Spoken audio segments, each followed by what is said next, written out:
Okay, mga kabunyog, mga kababayan, welcome sa isang namang episode ng ating maiksing komentaryo ni Attorney Enzo Recto. Mga kabunyog, ito po ang ating regular na programa. Halos oras-oras po mayroon tayong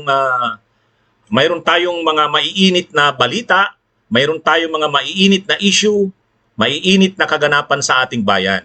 Para po lagi po kayong updated sa mga balita, mayroon po tayong regular na programa, oras-oras, ito pong maiksing komentaryo ni Attorney Enzo Recto. Napapanood rin po tayo sa Attorney Ricky Tumutorgo FB page at YouTube channel.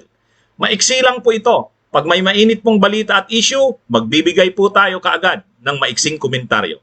So ngayon pong araw, mainit na balita, yung kasong murder na isinampa ni Bantag kontra kay Boying Rimulya at Bucor Director General General Gregorio Katapang. So ngayon po, linabas na ang balita, dinismiss po ng ombudsman. Paano na ito? Ha? Talagang wala na talaga si ano? Ha? Wala na talaga si Bantag. Nagtatago na nga siya at ang inaasahan niya siguro na yung isinampa niyang kaso kay Rimulya na murder at kay Katapang ay inaasahan niya kakatigan siya ng ombudsman. Ay ito yung malungkot na balita para kay Bantag. Dismissed na po ng ombudsman. So wala na. Siya na talaga ang haharap sa kaso ng pagpatay kay Percy Lapid. Kasi actually po, kung babalikan natin, sa tagal na kasi ng issue na to, ng pangyayaring ito, mga kabunyog, nung pinatay si Percy Lapid noong October 3, 2022, kaagad-agad nag-imbestiga ang PNP sa pangunguna ng DILG ni Secretary Binhor Abalos. At makalipas lang ang ilang araw, sumurrender ang gunman. Sumurrender ang umaming gunman, si Escorial, Joel Escorial, mga kabunyog. Umamin at itinuro niya yung kung sino yung mga mastermind at sangkot. Itinuro nga ni Joel Escorial itong si Bantag. Pati yung mga inmates, yung mga leaders ng mga gang sa Bilibid na sangkot sa pagpatay kay Percy Lapid ay itinuro din ni Joel Escorial.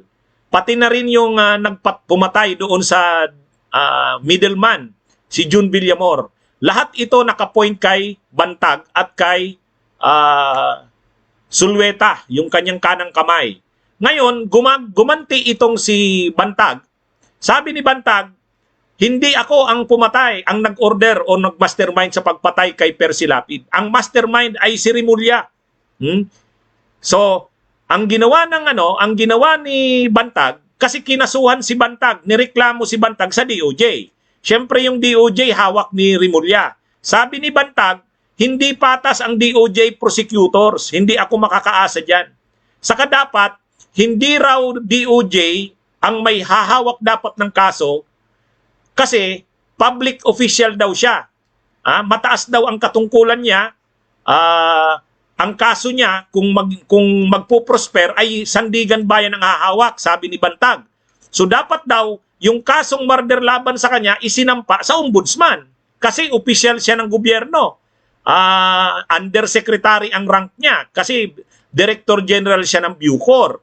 So sabi ni Bantag, dapat sa ombudsman sinampa yung kaso niya, hindi sa DOJ, yung kaso sa kanya.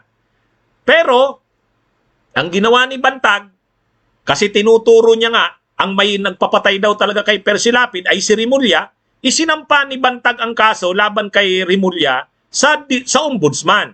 Actually, may criminal case, murder, at may administrative case, yung grave misconduct. Grave misconduct, administrative case yun.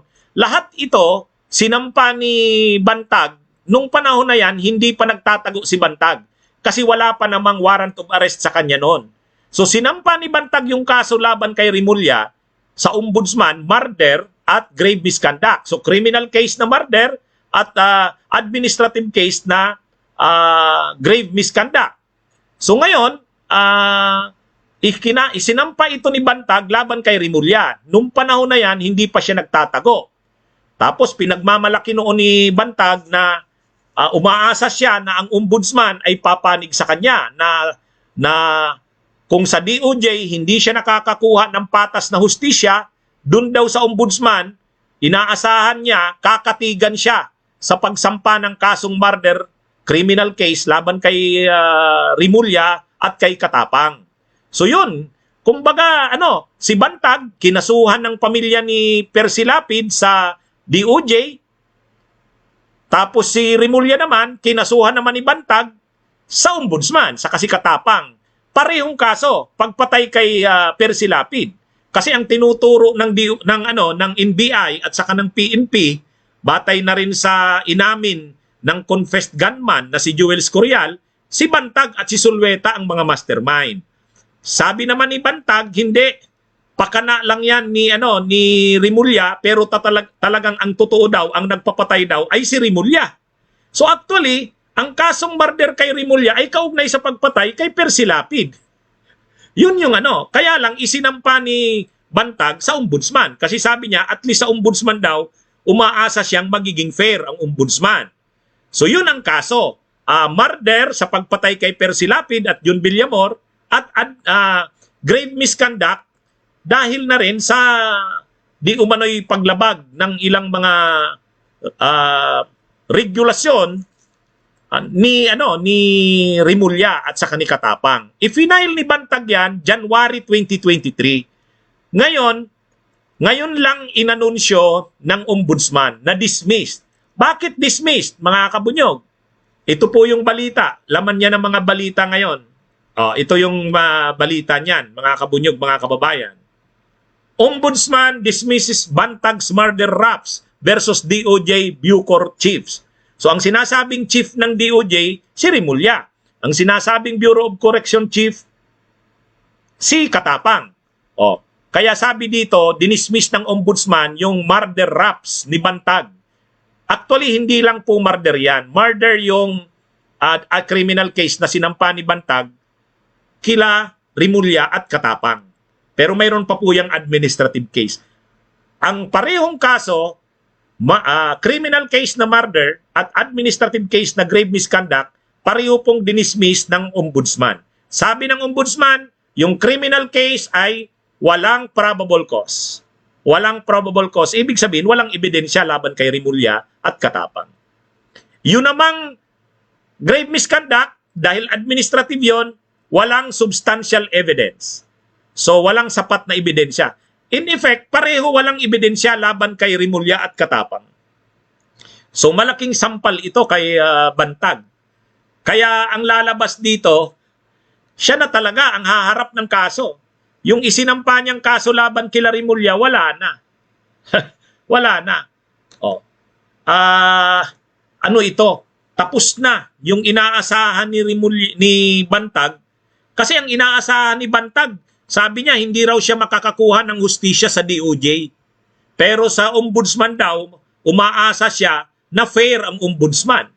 Siguro ang iniisip niya, kasi ang sekretary ng DOJ, si Rimulya, Marcos yan. Ang inaasahan niya siguro, dahil si Samuel Martires, ombudsman, ay tao ni Duterte, inaasahan niya kakampihan siya ng ombudsman. Ay, sa ganyang kasing mga problema, sa ganyang kasing mga kaso, hindi naman lahat pwedeng panigan ni ombudsman yung gusto ni Duterte. Hindi naman lahat. Mahirap na lahat na lang ng bagay ipapaareglo kay Martires.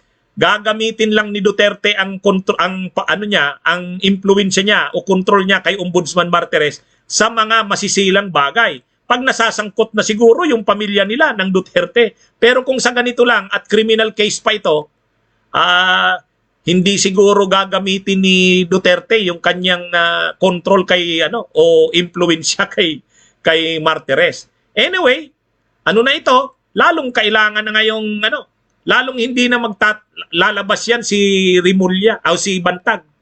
Kasi wala na itong inaasahan niya.